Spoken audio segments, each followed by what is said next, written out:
Okay, dumako na tayo dito sa isang topic, BBM approval, trust ratings plunge, sabi ni Ramon Tulfo. Sara number rise. Philippine Star headline, the latest survey is from Pulse Asia, one of the most reliable and reputable polls group. Wow, we must be in a different universe where evil reigns.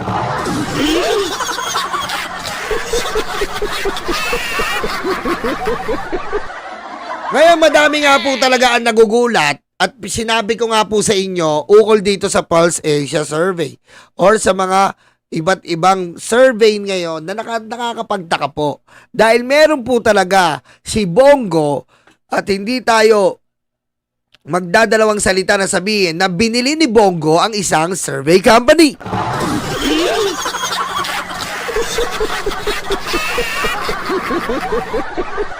Okay? Binili po ni Bongo ang isang survey company para po talagang i-mind condition ang mga tao. Nakataka-taka po na si Bato na galing po sa puwetan ng 11, 12, 13, 14, bigla pong nag-number 2.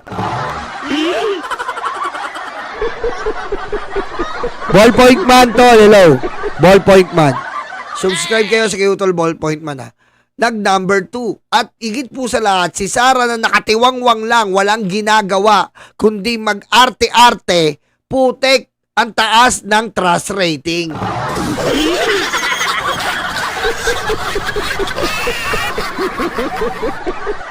Pakinggan natin to. Sana ho, hindi nyo na ipagkalat yan.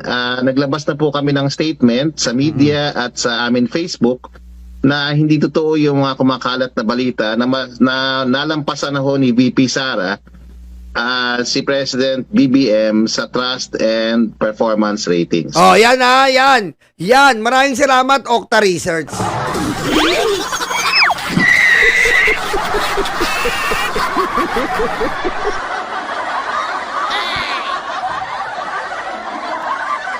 So, eekisa na po natin ang Okta Research. Kumbaga, hindi po yan ang binili ni Bongo.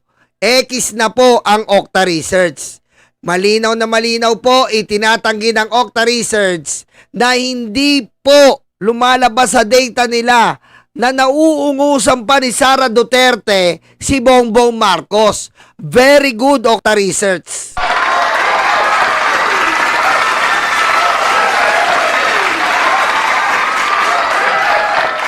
So, ang lumalabas po neto ay si Okta Research ay hindi binili ni Bongo.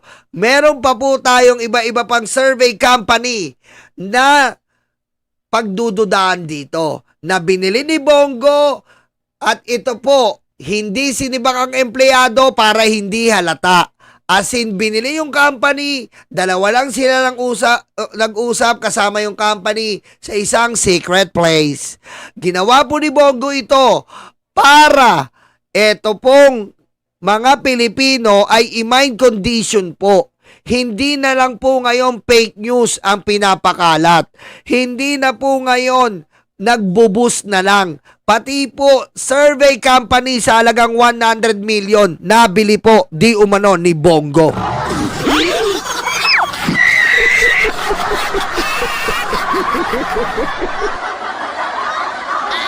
Yun lang po. Yun. So kung ano mang makikita nila sa social media na ganito ang impormasyon, hindi totoo ito. Opo, nanatiling mas mataas po ang performance rating ni President Marcos at 65% sa trust at 64%. Ayan po Okta Research na po ang nagsasalita. Architect Dan Eduardo, maraming salamat po. Ayan po Okta Research na po ang nagsasalita. Ni kailanman hindi po nalampasan ni Bongbong, ni Sara si Bongbong. Kaya po wag kayo magpapaniwala kasi po desperado po sila lahat gawin para sa ikasisira po ng ating Pangulo. At gaya po ng kaugnay na balita na yan, tingnan nyo, bibigyan ko po kayo ng sample. Sama-sama na po sila. Ayan po, nakita nyo naman po China TV, China BTV, pero nagtatagalog.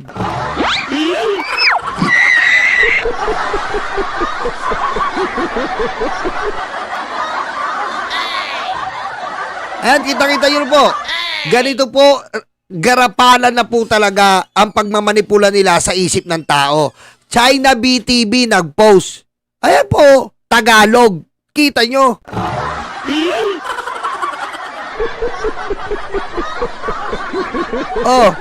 Philippines. Sa 4 na pinakamataas na national government official, tanging si Vice President Sara Duterte ang nakakuha ng pinakamataas na trust rating na 61% at majority approval rating na 59%.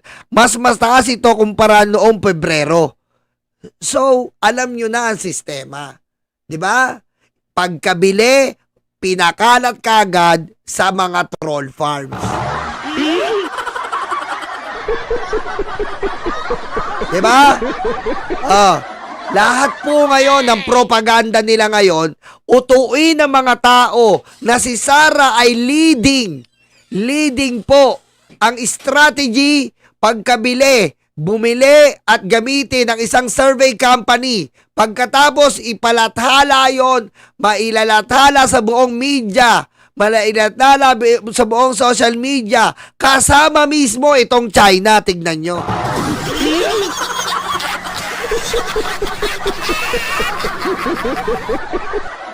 Biro mo, pati po China nakigulo, nakisawsaw para iparating ang number 1 si Sara sa survey. Bakit? Anong motibo? Para po i-mind condition tayo na ang mga tao ay galit sa gobyerno. Ganyan po ang style nila ngayon.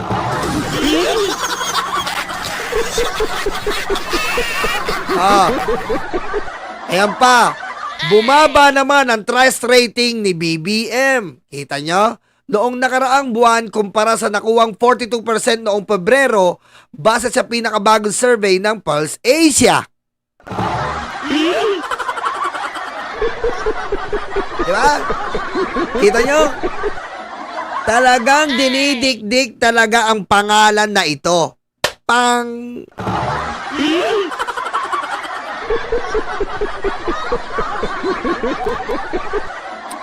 Nakakuha naman ng 38% trust rating si Senate President Cheese nitong Marso kumpara sa naitalang 47%.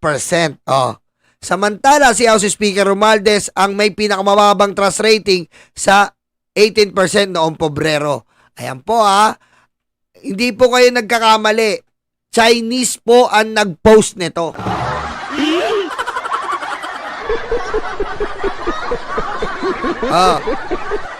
Saan makakita? Bakit tumutulong tong mga hayop na to? Bakit tumutulong ang mga Chinese na to sa ating bansa? Anong pakialam nyo dito, mga timawa kayo?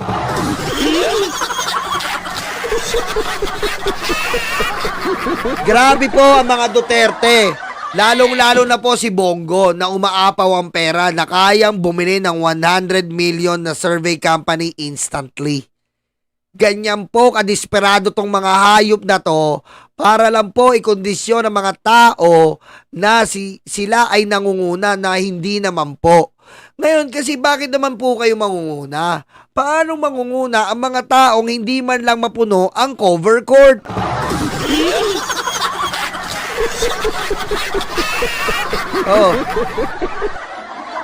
Paano naman po kung babasihan natin, siyempre bilang isang voters, sasaliksikin mo. paano mangunguna ang hindi man lang po makapuno ng kandidatura? Kung pupunta tayo ngayon sa PDP laban, tingnan nyo naman po kung gaano kayo pinaglolo ko ng mga hayop na to. Oh. Oh, eto. Ayan, tingnan natin. Tingnan po natin ang kanilang rally. Saka makakita, hindi kayo makapuno ng cover court, pero number 1 kayo sa survey. Saan kayo kumukuha ng kandidato?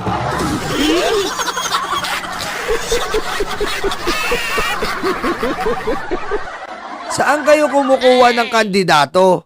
Oh, saan kayo kumukuha ng tao? Paano nyo napupuno at naka number 1 kayo?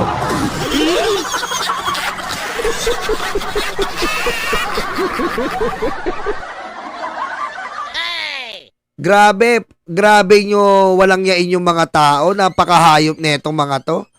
Ang titindi nyo na basta lang talaga magawa nyo yung pagkaganig nyo sa kapangyarihan, gagawin nyo lahat.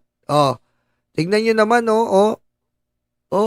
ayan ba yung mga number 1 sa survey?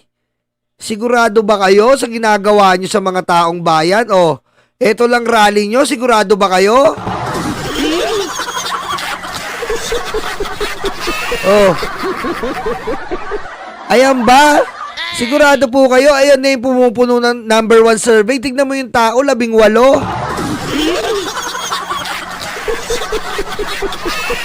Oh. Mga pinaglolo ko nyo yung tao. Eto, tignan nyo, yan ba yung ano nyo, cover court na naman, cover court na naman.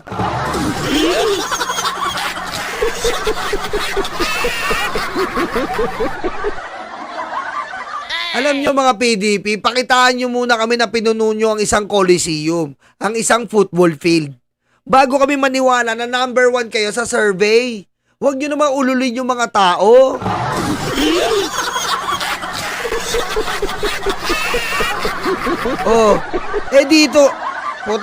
Dito mismo sa post nyo, ayan, ayan ba yung number 1? Ginamit nyo ba yung mga gasoline boy?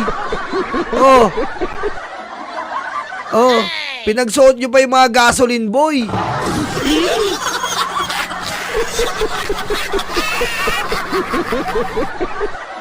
Anak ng wetek.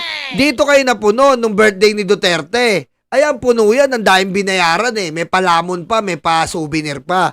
Puno yan. Siyempre may bayad eh. Pero pag wala ng bayad nga na, ito puno po talaga, hindi natin i-deny yan. Kasi po may bayad, may pakain, may pa-souvenir.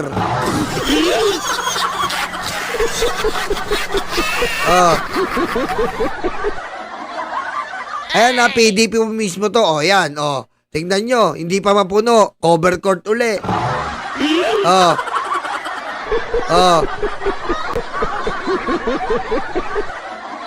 Ito sa dahig to eh. Dito tayo sa PDP, bigyan natin sila ng benefit of the doubt.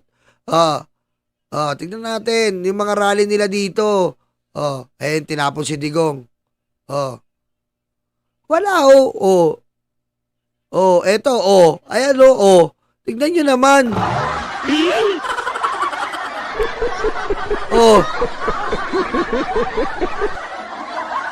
Ano to? Paano nyo ba nakuha yung survey sa survey company na binili ni Bongo? Paliwanag nyo nga. Inutusan lang kayo ni Bongo na number 1 siya tapos taas si Sara, ganon. Si Bongo tsaka si Bato, inutusan kayo na number 1 kasi siya may-ari.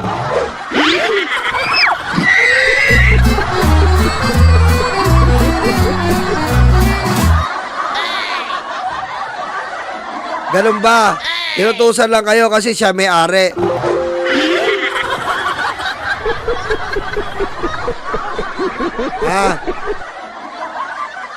Ganun ba utos sa inyo? Okay, dumako tayo dito. Ito po.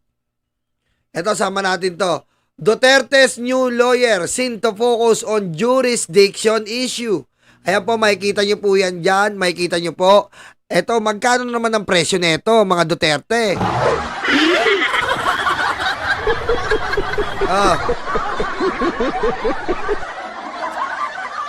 Ito po ang makakasama ni Kapman, parang clerk. So, sabihin mo ng 50 million lang to. Oh. So, nasa 200 na tayo. Oh. Magkano yan? Oh. Magkano yan? So, nasa 200 na tayo. Magkano yan?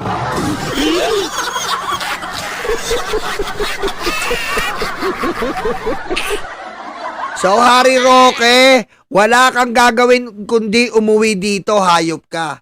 Dahil hindi ka kinukuha talaga ni Capman. Imbis na ikaw ang kuwanin, Harry Roque, bakla, kinuha to.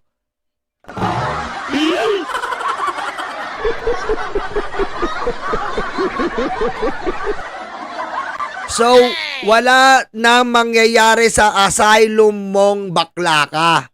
Ang gagawin mo, magiging hoodlum ka na dito.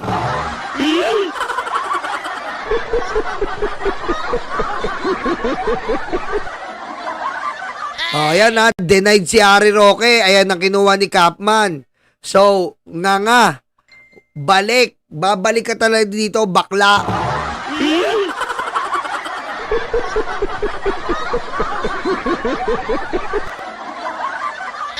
Babalik ka, nakaganyan, no?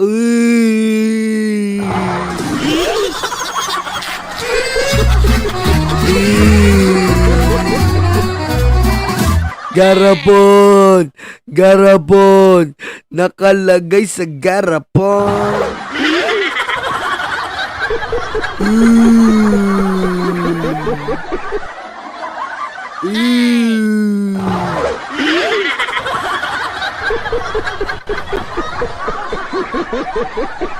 Ganyan ang mangyayari sa'yo, Roque. Ay, si Roque, ganyan, no? Mga DDS, ganyan na si Duterte. Ayan, no?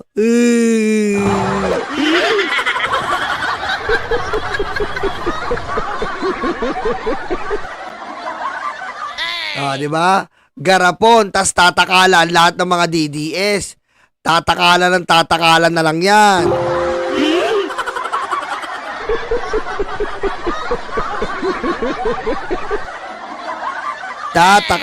Tatakalan. O ngayon, eto tayo, para magkalinawan. Naglipanan na naman ang mga red tagger. Narinig ko na po yan, CPP, NPA daw ako, sabi ni Conti. Pinatrabaho daw sa akin ng ICC. Pinabagsak ko raw ang gobyerno. Ang intensyon ay lituin at i-distract tayong lahat sa investigasyon sa malawakang patayan at kaso ni Rodrigo Roa Duterte. Alam mo, Atty. Conti, ang mga DDS sobrang tanga, huwag mo nang pansinin.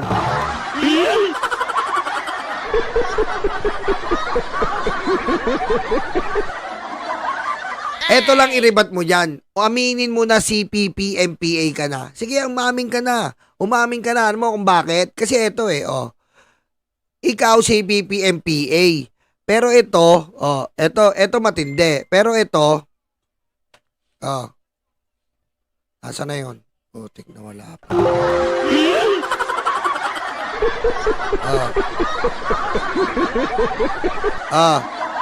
Umamin ka na kasi etong si Robin Padilla talagang kasama ang leader ng MPA.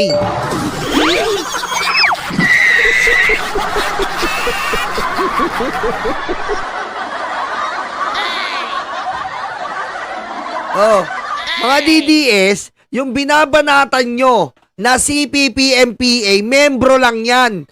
Yung PDP manager, kaalyado ng MPA leader.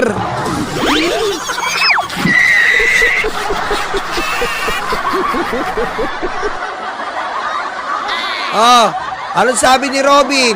Mga kapanalig sa revolusyon, ako po ang nakipagkita sa pinaka-supremo Joma season, hindi si Trillanes.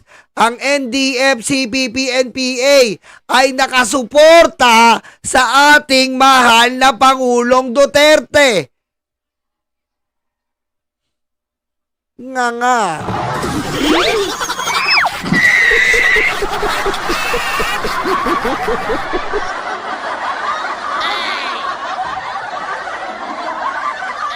Sino ang totoong MPA? Mga DDS.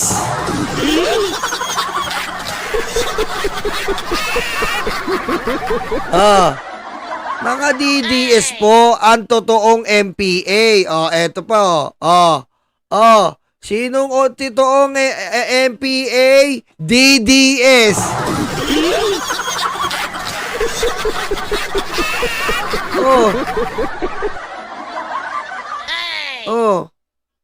Diba? Yan ang sinasabi ko sa inyo.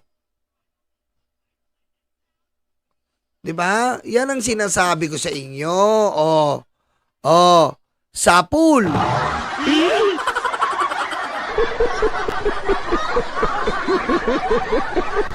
Ano mga DDS? Binabalatan nyo si Conti. Membro lang siya. Yung PDP manager nyo mismo nakikipag-meeting. Si Duterte at si Robin, hindi lang kay Joma Sison, pati sa CCP, Chinese Communist Party.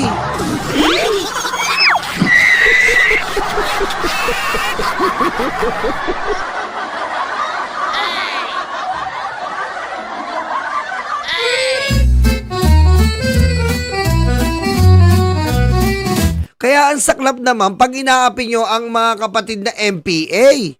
Huwag naman ganyan. Lagi nyo na lang inaapi. Samantalang gustong-gusto naman ni Robin Padilla yan at ni Tatay Diggs. Diba?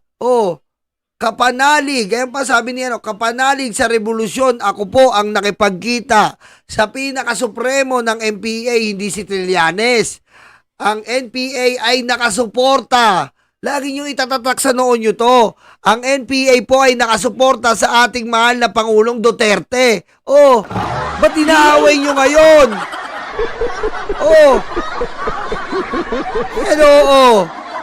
Ang NPA po ay nakasuporta.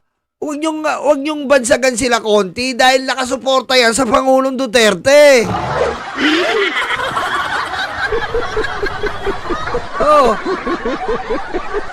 Ang NPA nakasuporta sa ating Pangulong Duterte laban sa muling pananakop ng mga dayuhan. So ano kinakagalit ng mga DDS? Nakasuporta pala kay Digong yan.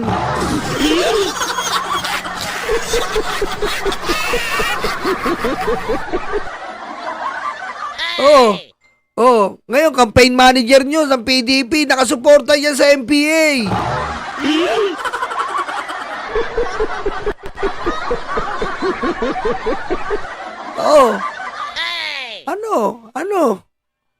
Ano mga DDS?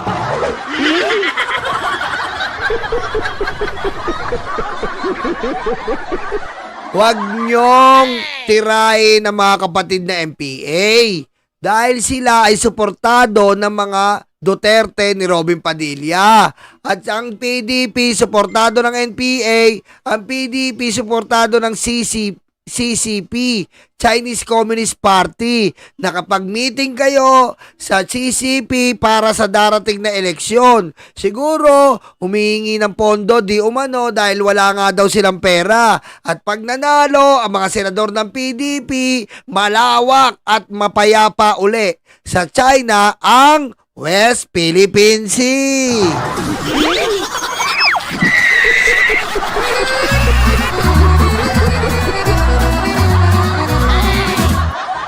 Masakit, di ba? Masakit tanggapin, pero si Robin na mismo ang nagsasabi sa inyo na suportado ng MPA ang Duterte. Kaya wag na tayo mag-argumento. Tanggapin na lang natin to mga DDS. Dahil wag nyong itakwil. Magagalit po si Digong at si Robin. Tandaan niyo yan.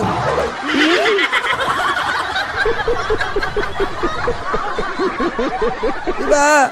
Magagalit po. 'Di ba? Sabi nga ni Robin, sa Netherlands, alam ni Robin ang operasyon ng MPA kasi nga suportado niya. So tanggapin na lang natin 'tong mga DDS. Huwag natin ibintang kay Conti, kawawa naman si Conti, Si Conti kawawa naman, pinagbibintangan niyo eh. Anong sabi niyo kay Conti uli? Ayan Huwag niyo na pagbintangan si Conti, kawawa naman Naglipa na naman. Narinig ko na po yan, si PPNPA daw ako. Pinatrabaho daw sa akin ng ICC. Kung si PPNPA yan katrabaho sa ICC, di si Robin yon.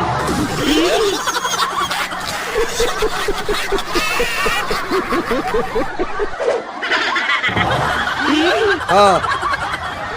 Yan. Yan tayo eh. Yan sinasabi ko sa inyo. Yung mga sinukan nyo, kakainin nyo uli. Yan ang mahirap sa mga DDS. Sinusukan nyo, kinakain nyo uli.